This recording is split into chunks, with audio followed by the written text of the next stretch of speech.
Naging emosyonal si bagong Senate Blue Ribbon Committee Chairperson Pia Cayetano dahil hindi man lang daw kinamusta ng mga nasa minorya ang kanilang sitwasyon habang nagkakaputukan. Totoo ba yon?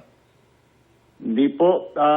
Yung kanyang emosyon po, siguro po dala po ng takot. Pero nung sinabi niya po na wala pong nangumusta, meron po kaming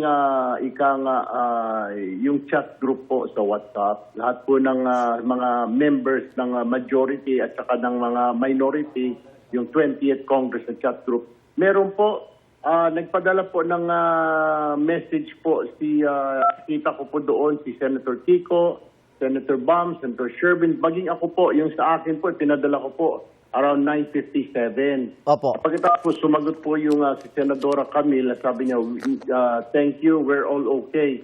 Nag-message naman po kami sa WhatsApp group po namin. Ewan ko kung bakit hindi po nabasa ni Senadora Pia po yun.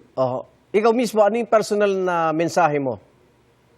Ang mensahe ko po sabi ko, praying for all of you kasi nga po, papunta po ako ng Baclaran po noon. Impeachment, handa na kayo bilang Senator Judge, Senator Tulfo?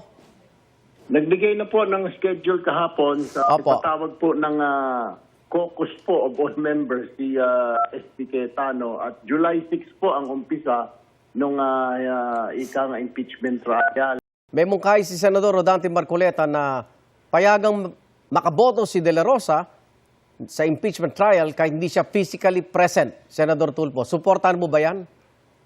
Marami pong sa aming, kami po sa minorya, hindi po sasang-ayon po dyan. Opo. Kailangan po physically present. Dati po pwede, pandemic. Kaya po Okay. medyo yung rules po pinayagan dahil nga po bawal pumasok, may Opo. mga lockdown.